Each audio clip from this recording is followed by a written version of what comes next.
Som. Bom dia, graça e paz do nosso Senhor Jesus a todos, da esquerda, da direita, do centro, do alto.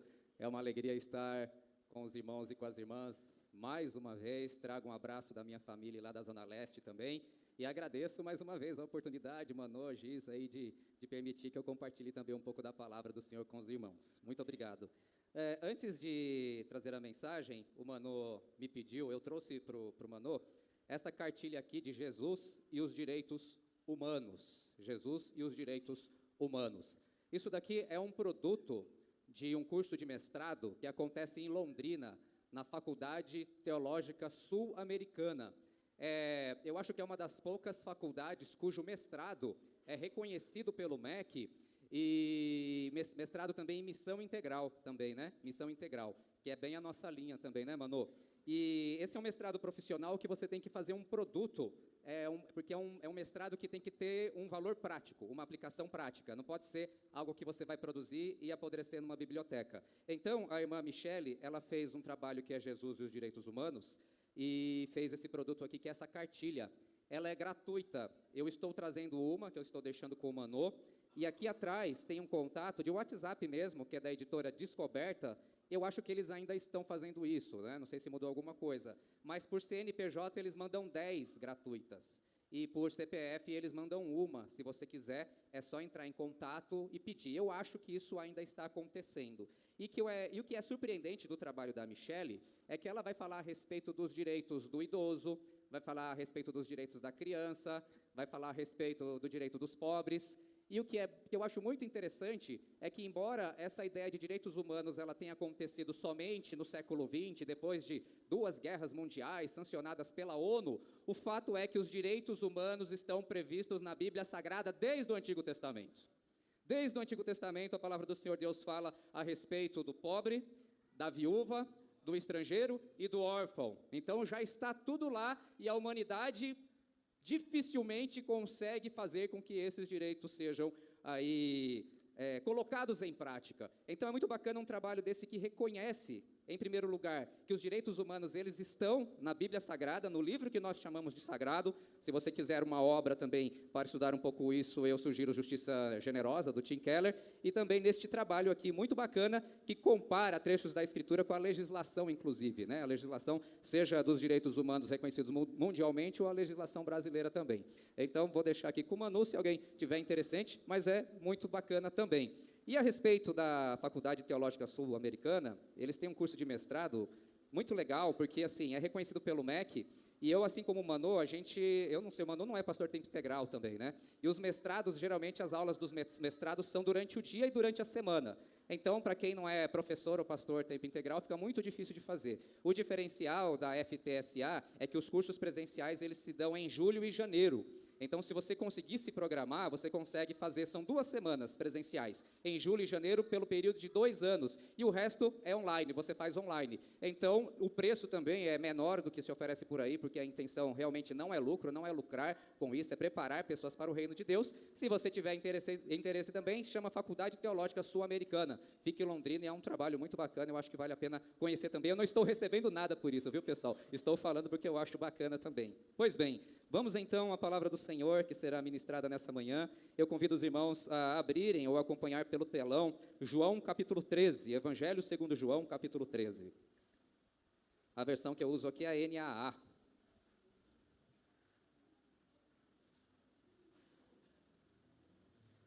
E eu vou pedir, com a licença do Manu, mais uma vez que nós fiquemos em pé para a leitura do Evangelho do Senhor.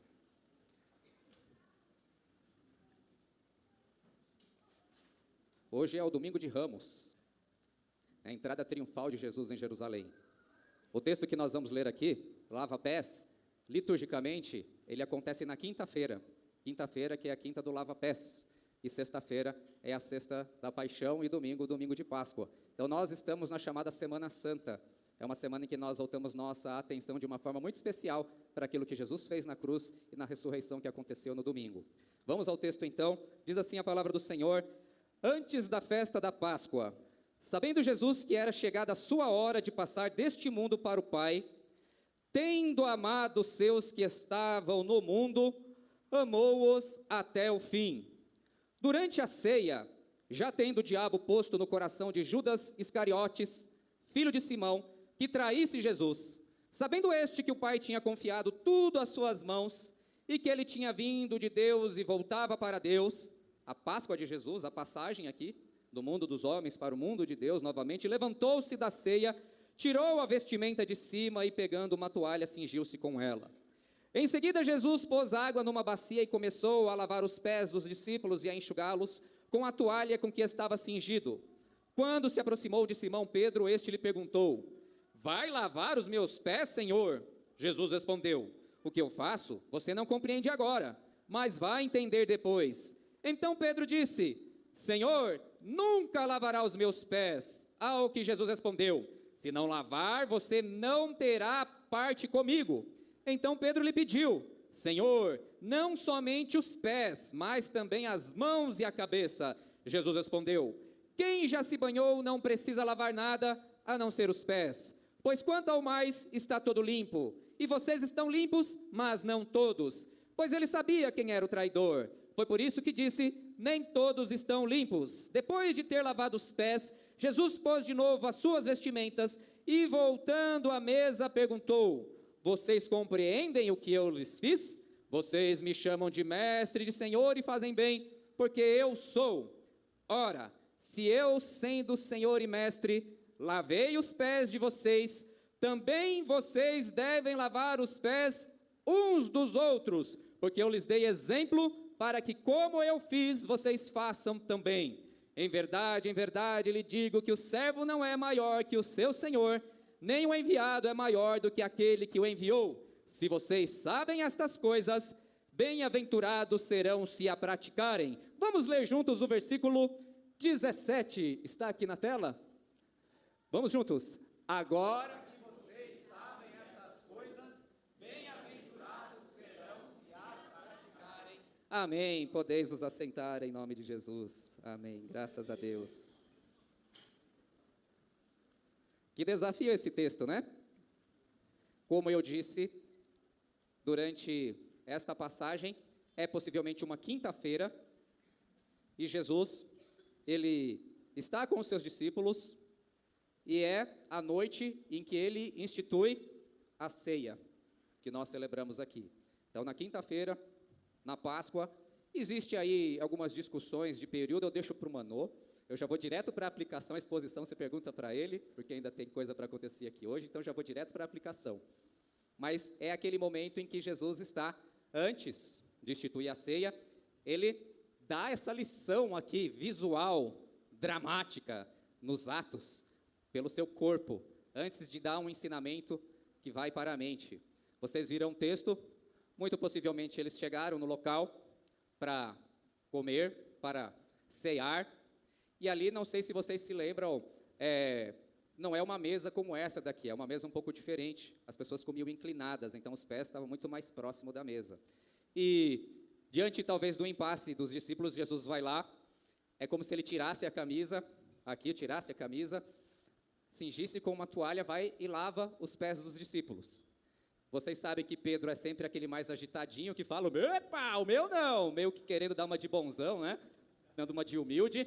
E Jesus fala para ele: ó, se eu não lavar o seu pé, você não tem parte comigo não. Se eu não puder lavar o seu pé, já era. Corta relações aqui, corta o dedinho aqui, fica de mal. Aí Pedro, exagerado novamente, como sempre, vai então me dá um banho direto aqui, quero fazer parte integralmente do seu ministério. Jesus fala: não precisa. Quem já está limpo, já está lavado, já está purificado, não precisa lavar-se totalmente, basta lavar os pés. Aqui até uma discussão teológica se os discípulos, na verdade, eles já recebem a purificação dos pecados por antecipação daquilo que acontece na cruz. Por isso que o lavar os pés aponta para aquilo que ia acontecer na cruz. É a humilhação máxima de Jesus, no seu estado de humilhação. E Jesus diz: não precisa, basta lavar os pés. Assim como nós também, nós já estamos purificados de todos os nossos pecados, amém? Já não estamos? Você já não creu? Já não recebeu o perdão dos pecados? Integralmente perdoado e perdoada, você já não se sente assim? Você é justificado, pois, pela fé tenhamos paz com Deus. Mas de vez em quando o seu pezinho suja, né? durante a semana seu pezinho suja. Talvez você fale alguma palavra que não devia ter dito, faz algum olhar que não deveria ter feito, se porta de uma forma que não poderia. Não perdeu a salvação, não perdeu o perdão, mas você precisa retornar para lavar os seus pezinhos diante do corpo e do sangue do Senhor. Por isso que não dá para se afastar. Amém? Amém? Quer bater palma? Bate palma. Amém. Por isso que não pode se afastar da mesa do Senhor. E aí, depois que Jesus lavou os pés da galera, todo mundo sentou para comer bonitinho, e aí Jesus fala, a didática de Jesus é muito interessante, porque ele primeiro faz. Se você acompanhar nos evangelhos, é assim que ele trabalha. Ele primeiro faz, depois que ele fez, ele vai dar uma lição com base no exemplo que ele deu. E ele diz assim, olha, vocês viram o que eu fiz, vocês me chamam de Senhor e Mestre, vocês viram o que eu fiz, agora vocês também devem fazer isso uns com os outros, e vocês serão bem-aventurados se vocês praticarem essas coisas. Então, esse foi o texto que nós lemos aqui, e eu quero extrair algumas lições práticas desse texto para o nosso dia a dia. Como eu disse, eu já vou direto para a aplicação, depois a exposição, o Manu conta para vocês aí depois com mais tempo. Bem, a primeira lição que eu quero tirar aqui desse texto do Senhor Jesus para conosco, e eu vou falar só sobre Jesus aqui, afinal estamos na Igreja de Cristo, não tem outro assunto que não seja esse. Jesus, aí presta atenção nisso, está lá no versículo 13. Jesus é aquele que nos ama até o fim. Jesus é aquele que ama até o fim. Eu estou dando essa ênfase aqui porque geralmente o povo pega primeiro o início da mensagem, porque depois ela vai ficando cansativa.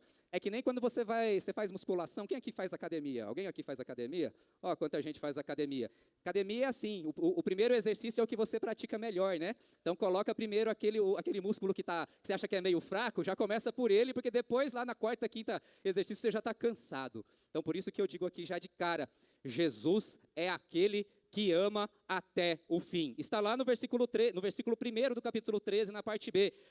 Tendo amado os seus que estavam no mundo, amou-os até o fim. Aí você imagina que não deve ter sido muito fácil amar até o fim, porque foram 3 anos de um curso intenso ali com os discípulos, acordando, dormindo, andando. Então você teve discípulo que queria que derramasse fogo em cima dos adversários lá, eu acho que foi João e Tiago, né? Derrama fogo. Você teve várias vezes ali Pedro dando as presepadas dele, a ponto de Jesus falar, arreda Satanás, arreda, não fala bobagem. Ou vezes que eles não conseguiam expulsar os demônios e Jesus falou assim, até quando terei que suportar essa geração perversa? Então Jesus também tinha ali, né, os seus momentos ali de desabafo, mas o fato é que ele ama os discípulos até o fim. Até o fim, até quando? É até a cruz. Jesus amou todos os discípulos, todos os seus que estavam no mundo, e amou-os até o fim. Até Judas. Até o Judas estava aqui na lista. Judas ainda não tinha saído. Ele lavou os pés, inclusive do próprio Judas. Será que nós lavaríamos o pé de alguém que a gente sabe que vai nos trair e nos entregar para a morte? A gente para de olhar um para a cara do outro por muito menos do que isso, né? Às vezes nós pobres maridos, não fazemos nada de mal, a esposa já não vira a cara para a gente, fica sem falar uma semana. Esse marido bonito que lava o seu pé.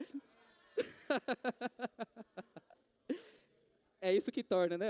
Eu posso falar isso que a minha esposa não está aqui nessa manhã, viu? Está gravado depois. Mas tudo bem, é só uma ilustração, é só uma brincadeira.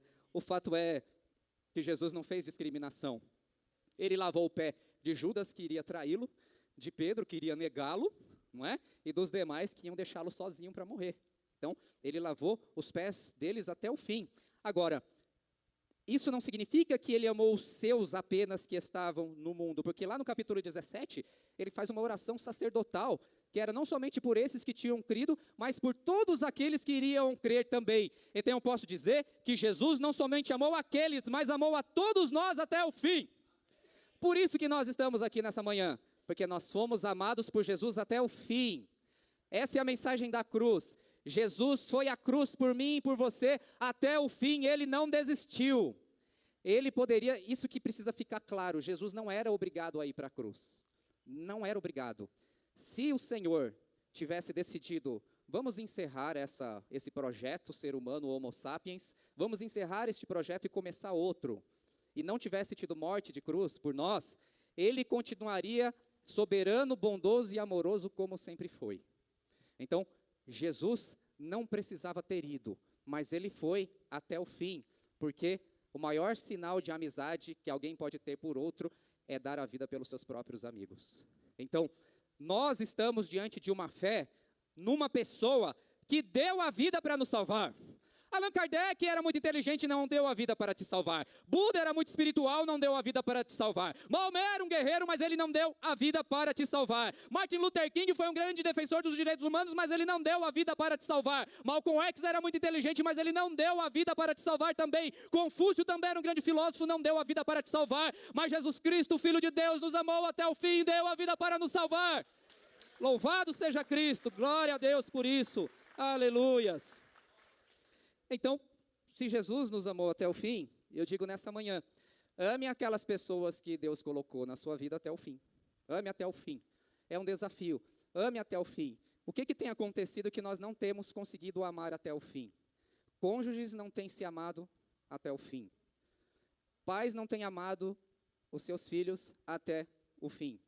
Filhos talvez não estejam amando os seus pais também até o fim. Fim não é só fim cronológico, mas fim intensidade também. Às vezes a pessoa está ali do seu lado, você está cuidando dela, você está dando alimento para ela, mas e a intensidade desse amor? Talvez, se a intensidade desse amor estivesse sido cumprida, nós não teríamos os problemas como nós vimos na série Adolescência também. Porque não é só estar no ambiente físico, não é só estar alimentando, não é só estar fazendo aquilo que a lei me manda fazer, mas é estar do lado, sendo companheiro, conversando, trocando ideia, amando, abraçando, passeando junto, gastando uma vida juntos, e assim nós estaremos cumprindo o exemplo de Jesus, que nos amou até o fim. Ame até o fim, ame até o fim. Eu sei, como já escreveram alguns autores, que a sociedade é líquida, né? Zygmunt Bauman, que tudo que é sólido se desmancha pelo ar, que tudo hoje é muito, a gente troca, eu não gosto dessa marca, troco por outra, eu não gosto desse marido, troca por outro, eu não gosto dessa igreja, troca por outra, porque a gente não tem pago o preço de amar e amar até o fim. E é o exemplo que Jesus nos deixou. Então, talvez o Senhor Deus esteja falando com alguém, no específico da sua vida hoje, e a palavra que Ele tem hoje para você é ame até o fim. Ame até o fim. Por amor, vá até as últimas consequências por amor, porque esse foi o exemplo que Jesus nos deixou, amém? Que Ele te dê força, que Ele nos dê força para amarmos até o fim. E é uma graça, se a esposa, por exemplo, ficar de mau humor, você continua amando ela até o fim. Até o fim, em nome de Jesus, continua até o fim.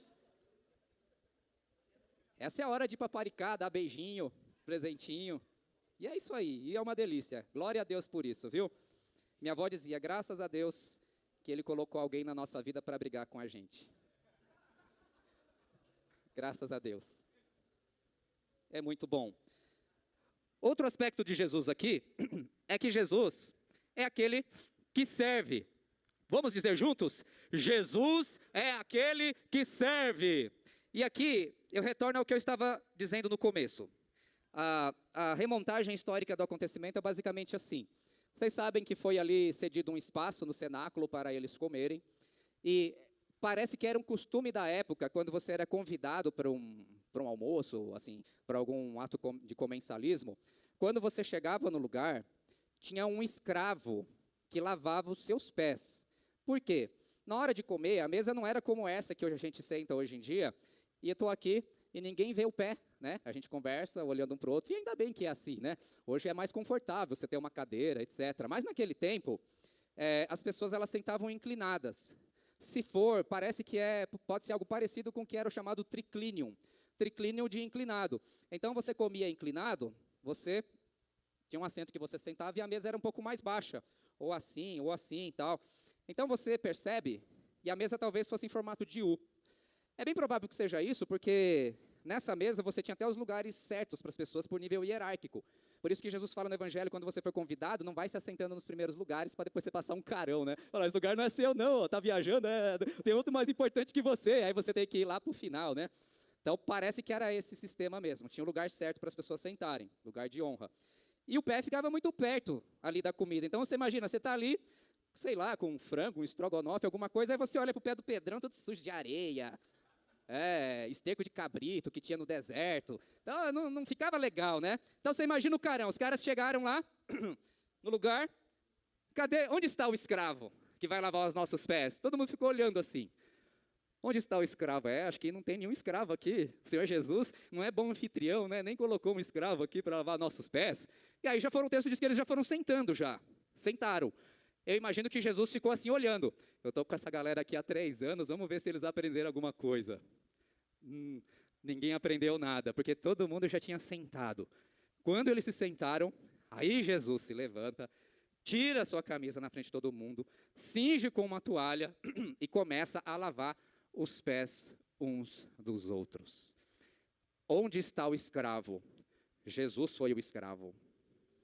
Já parou para pensar? E ele tomou a iniciativa de fazer algo quando ninguém estava mandando ele fazer nada. Porque o bonito do serviço é esse, é quando você vê uma necessidade, essa parede aqui, está com um negócio aqui, acho que eu preciso pintar de novo, e ninguém pede, ninguém fala nada, e você vai lá e serve de forma profundamente pessoal. Foi isso que Jesus fez. Aonde está o escravo? Jesus foi o escravo que fez um serviço que naquele momento era considerado tremendamente humilhante, porque era serviço de escravo. Isso vai muito de encontro àquela passagem. E aí, pessoal, aí em cima, eu estou olhando pouco aí, né? Pessoal, desculpa aí. Isso vai de encontro ao texto de Filipenses, que diz assim, que Deus que ele subsistindo em forma de Deus, não julgou ser igual a Deus, coisa que devia se apegar. Aqui eu estou parafraseando, esvaziou-se a si próprio, tomando a forma de homem, como homem viveu a vida de servo, e como servo morreu a morte de cruz. Então, esse que você chama de Senhor, ele desceu ao mais profundo da humilhação humana, fazendo o papel de escravo e morrendo uma morte que era direcionada somente para os piores elementos da sociedade. Os piores elementos da sociedade. Hoje a gente olha para a cruz e fala, a cruz é um elemento, é um símbolo de vitória, porque Jesus morreu por mim. Mas naquele tempo a cruz era um símbolo de execução. Era símbolo, você falava de cruz, a pessoa se tremia toda. Cruz. E aí Jesus ele dava um programa, né? O programa coaching para segui-lo, que era, quem quiser seguir-me, tome a sua cruz e me siga. Imagina, era um convite para ninguém seguir, porque quem que ia querer pegar a cruz quando a cruz representava um símbolo da pena de morte de alguém? E é esse o nosso Senhor, que tendo o mais alto escalão, a mais alta posição, em tudo que existe, que vai muito além daquilo que a gente pode pensar, que é o Deus para além, o totalmente outro. Ele toma a forma de homem como homem, vive a vida de servo, faz um trabalho de escravo e morre a morte de cruz. E aí fala assim, agora é a sua vez. Agora é a sua vez. Agora é a sua vez. Pois bem, quem se habilita? Essa talvez seja uma das lições ainda. Passaram 3 anos e ninguém se habilitou a lavar os pés uns dos outros. Passaram-se 2000 anos, será que nós já nos habilitamos a lavar os pés uns dos outros? Jesus é aquele que serve e que pelo Espírito Santo nos dá o poder para servir alguém, para servir o nosso irmão. Veja, pense comigo, Jesus não tinha atrás de si nenhum poder bélico. Ele não tinha nenhum poder bélico que o protegesse. O povo ali, ele pregando e o pessoal com a metralhadora ali, né? Qualquer problema. Ele não tinha poder bélico. Ele não tinha poder político. Ele não tinha poder político nenhum que o protegesse. E a gente fica brigando por política, né? Política, nossos políticos de estimação. E Jesus não tinha nenhum poder, não tinha um César que o protegesse. Não tinha um Herodes que o protegesse. E ele também não tinha poder social nenhum. Porque na hora do vamos ver, todo mundo o abandonou. O seu rei e o seu senhor assentado no seu trono de humilhação, nu sobre uma cruz. Por isso que quando a mãe lá do Tiago e do João falaram, deixa que um se assente à sua esquerda e à sua direita, Jesus falou, ainda não, você não sabe o que você está pedindo. Eles vão sentar, mas não agora, porque ele foi crucificado entre 2 malfeitores e ainda não era o momento daqueles homens padecerem por Jesus. Depois padeceram também. Então, esse é o exemplo do seu e do meu Senhor. Jesus é aquele que serve. Amém? Essa é uma lição dura, né? E é uma lição que a gente precisa trazer todos os dias para as nossas vidas, porque Jesus, ele disse que ele não veio à mesa para ser servido, mas para servir. E a igreja, ela é como se fosse um restaurante em que todos são garçons. Todos são garçons na igreja, porque todos servem. Ele diz assim, Jesus, olha, agora vocês devem lavar os pés uns dos outros. O que a gente geralmente faz? A gente lava os nossos pés e deixa o pé do outro sujo.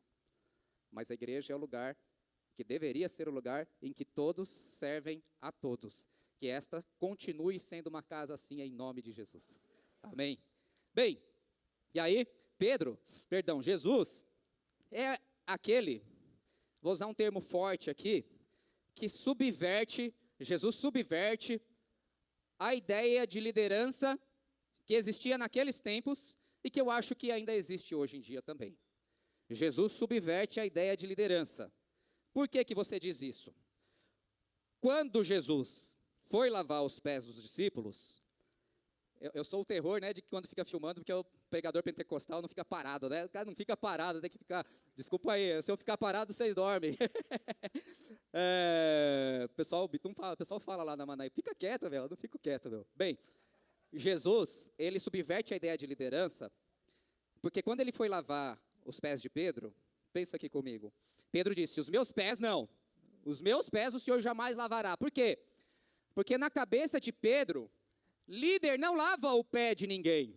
Na cabeça de Pedro, o líder é aquele que tem que ter os seus pés lavados. O que Pedro está dizendo nas entrelinhas? O apóstolo Pedro ele está dizendo assim, e assim, de uma forma assim que saltou do ser dele, né? Ele era o mais sincero. Os outros talvez tinham vontade e não faziam. O que saltou? A ideia de que se ele fosse o líder, ele não lavaria os pés de ninguém. É por isso que Jesus, ele dá uma palavra tão dura para ele, dizendo assim, se eu não lavar os teus pés, você não tem parte comigo. Não tem parte com Jesus, o líder que usa o seu posicionamento, seja presidente, seja senador, seja juiz, seja desembargador, seja pastor, seja padre, seja bispo. Jesus não tem parte com o líder que usa o seu cargo para mandar, para oprimir e para explorar as pessoas. Não tem. Ele não tem parte. E aí, 2000 anos que eu digo que a humanidade não aprendeu essa lição. Ainda não aprendeu, porque tudo que é cargo de liderança, tudo que é cargo de governo, ainda opera segundo a mentalidade de Pedro. O líder é que tem que ser servido, o líder é que tem que ser honrado, o líder, ele tem que ser servido, tem que ser honrado e obedecido também, mas nas mesmas condições de qualquer pessoa comum, porque Jesus diz para servir uns aos outros. E o apóstolo Paulo repete essa lição também, em Efésios, por exemplo. Ele diz para servirmos uns aos outros e nas demais epístolas também. E Jesus ele deixa isso muito claro no texto que eu mencionei, quando a mãe, né, a mãe de João, a mãe é um barato, né, a mãe intercede pelo filho mesmo, né, é uma maravilha, graças a Deus pelas nossas mães, que a mãe de João e de Tiago chega para Jesus assim, olha, quando o Senhor, mostra que ela tinha fé, né, porque acreditava que Jesus ia para reinar mesmo, né, quando o Senhor vier no seu reino, coloca o Joãozinho à sua direita e o Tiaguinho à sua esquerda, né, então assim, a mãe é uma delícia, né, glória a Deus por isso, né, uma vez teve um lance espontâneo na igreja, em que o pastor falou assim para os irmãos agradecerem, né, darem graças a Deus pela vida de algum irmão que tinha feito alguma coisa de bom. Aí começa a se levantar, eu agradeço pela vida de fulano que me evangelizou, eu agradeço pela vida de ciclano que levou uma cesta básica quando eu precisava. Como ninguém me agradeceu por nada, minha mãe se levantou, eu agradeço o meu filho, que uma vez. Eu fiquei com uma vergonha, mãe, pelo amor de Deus, senta aí. Graças a Deus, ela está no céu hoje. Mãe é uma bênção, né? Mas aí Jesus, quando ele responde essa apelação da mãe de João e Tiago, ela diz assim, lá em Marcos capítulo 10, eu anotei versículo 42 a 45, ele diz assim, vocês sabem que os que são considerados governadores dos povos, os dominam, e que seus maiorais exercem autoridade sobre eles, mas entre vós não é assim, pelo contrário, quem quiser tornar-se grande entre vocês, que se coloque a serviço dos outros, e quem quiser ser o primeiro entre vós, que seja servo de todos. A solução do mundo está aqui, né? Essa é a solução da existência humana. Quando nós pararmos de querer nos assenhorar da vida de outras pessoas e nos colocarmos no centro de quem merece ser servido, merece tudo que é de bom e do melhor, que façam para mim, desde que eu pague, e a gente mude essa lógica para que aqueles que têm mais condições e mais poder sejam servos de todos. eu ter condição de servir. Se Deus me deu mais dinheiro, eu sirvo com dinheiro. Se Deus me deu um carro bom, eu sirvo com um carro bom. Se Deus me deu uma igreja abençoada, eu sirvo com uma igreja abençoada, pois esse foi o exemplo do meu mestre para mim, que nós possamos viver isso em nome de Jesus. Em nome de Jesus. E finalmente, Jesus é aquele que ensina com o seu corpo. Jesus é aquele que ensina com o seu ser. Ele disse assim, eu vos dei exemplo, no versículo 15 do texto de João, para que como eu fiz, vocês façam também. E aqui eu chamo a atenção para algo que o Ocidente talvez não preste muita atenção. A gente acha que as pessoas aprendem, e protestante é muito bom nisso daí, como se as pessoas aprendessem numa aula, conceitos teóricos. Eu vou te ensinar alguns conceitos teóricos aqui de teologia, e aí você vai aplicar lá no dia a dia, direcionando para a mente das pessoas. Mas Jesus, ele tem um estilo de didática que leva em consideração o corpo, a corporeidade. No Ocidente, a gente teve uma ideia de que o corpo, ele era um impedimento para que nós chegássemos à razão pura. Isso está em Descartes, está em Kant, está em vários outros, acho que vem desde Platão isso daí. Mas, já em meados do século XX, nós temos alguns autores que começam a prestar atenção no corpo, na pedagogia pelo corpo. Na filosofia, por exemplo, Merleau-Ponty, nas ciências sociais, Pierre Bourdieu, que vai dizer que aquilo que nós fazemos não é porque nós aprendemos com a mente, é porque nós somos arrastados por um exemplo. Nós somos arrastados pelo corpo. Vou dar um exemplo para vocês. Esse carinha aqui, ó, celular.